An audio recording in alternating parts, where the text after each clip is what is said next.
We had a good time together, but look, this is a holiday romance. Like, what do you really think's gonna happen? Hey sailors, welcome back to Cruising Girls Crew. My name is Lucy, and today we are going to be talking about why you really shouldn't sleep with passengers if you are a crew member, and you really shouldn't sleep with crew members if you are a passenger. So yeah, we're going to delve into that subject today. But before we start, I just want to remind you to click like and subscribe for more cruise ship content. But as for now, let's get into the juicy stuff. Obviously, working on a cruise ship, you are exposed to some amazing people. And that is both crew members and passengers. And you know, sometimes these passengers can be very sexy, very attractive, very lovely, smart, seductive. But unfortunately, when you are working on a cruise ship, there is a zero tolerance for fraternizing with passengers. But this isn't just a rule that's in place to stop you having fun. There is actually a legitimate reason why this rule is in place. This might come as a surprise, but it's actually for the crew members' protection and also the cruise line, the company. So I'm going to tell you a little story to help explain why this rule is in place. So there was a guy who I worked with. I'm not going to say what ship, I'm not going to say when, I'm not going to say his name. Just a guy. Lovely guy. Really friendly, really funny, really charismatic, a really normal, nice guy. And anyway, there was a passenger that came on board, and she was a lovely lady, very attractive. I'm sure she was very nice. And these two got chatting, and you know, they decided that they liked each other. So when he had a day off, they met up in, I don't know where, Spain, somewhere in Spain, and they had a nice day together off the ship so that they wouldn't get caught. And they had a lovely, lovely day together. They got back on the ship and they liked each other even more at this point. So one night they decided to do the deed, as you know, as you do when you like someone. He went round to her cabin, they did their thing, they had a good time, and you know, everything went back to normal. He went back to work, she went back to being on holiday, all good. But after spending this night with him, she decided that she liked him even more than before. So when she confronted him about the fact that she liked him, he said to her, look, you know, you're a really sound girl, we had a good time together, but look, this is a holiday romance for you, you know? I'm on this ship for 9 months, you're here for a week, like what do you really think's gonna happen? This passenger obviously felt hurt, she felt rejected, and decided to claim rape. Which, you know, obviously it's an incredibly serious allegation. I believe, obviously, if you have been raped or sexually assaulted in any way, you should 100% come forward. However, accusing someone of something they didn't do, I think, is an offence that is equally as bad as sexual assault. Later on, it came out, she admitted that she was lying, and yes, they had sex, but it was consensual. However, this crew member had already started to experience the consequences that one would have to experience if they did rape someone and get caught. She came forward and admitted that she lied, and charges were dropped, but obviously he was still fired because he had still slept with a passenger, which is, there's completely zero tolerance for it.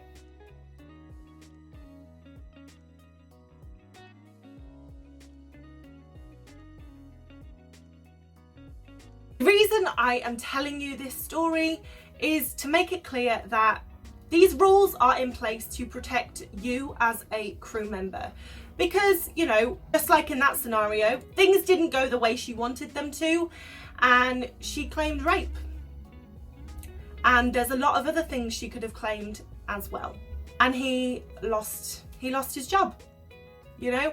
So you have to, if you're thinking about sleeping with a passenger, you have to think, is this really worth my job? Because if things go sour, it will cost your job, and maybe even more. I'm damn sure that he was regretting his decision to have a little holiday romance. As I said before, these rules are also in place to protect the cruise line, because obviously if a passenger comes off a cruise and then goes to the press or claims that she was sexually assaulted by a crew member. Now, of course, this does not reflect well on the cruise line at all. And although these rules are there primarily to protect the cruise line and the crew members, they also do protect passengers.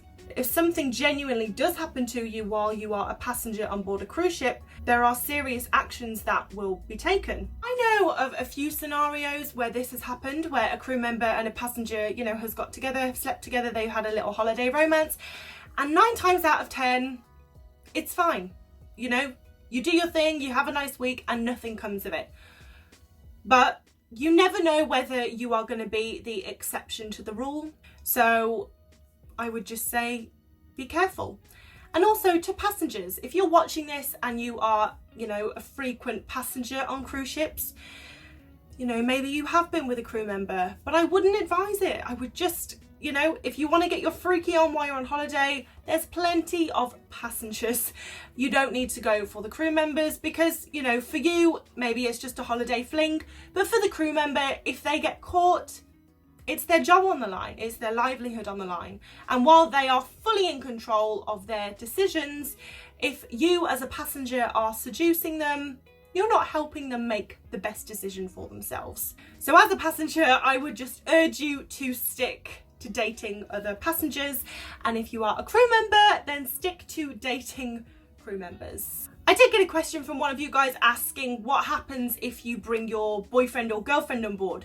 So that's fine because, you know, you bring them on board as a passenger, but you've told your company that they are your girlfriend or family member or whatever, so you will be allowed in their cabin. So when my family came to cruise with me, I was allowed to go in their cabin because I had filled in all the forms and the company was aware that my family were traveling with me. So, you know, obviously if you're found to go in someone's cabin and you get pulled up on it and you can't prove that they're your family or your girlfriend or whatever, then you will obviously get in trouble. But no, if you're bringing someone on board and they're your boyfriend or girlfriend and you filled in all the forms, that is absolutely fine because the company are aware that they are already your partner before being a passenger. Theoretically, there's not going to be any drama from them cruising. You know, there's not going to be any drama that will involve the cruise company. So the rule is simply in place to protect you as a crew member, just because, you know, while it's all hunky-dory at the time, things can go sour if things don't go how both of you want them to go. But yeah, I hope you have enjoyed that video on why it's really important that you do not sleep or fraternize with the guests. If you have, then please give this video a like and hit that notification bell, because in the next video I'm going to be going through all the things you need to know before working for Steiner, the onboard spa. But while you wait for that video, you can check out these 2 videos here. But thank you very, very much for watching. I really appreciate it, and I hope you have a fantastic day.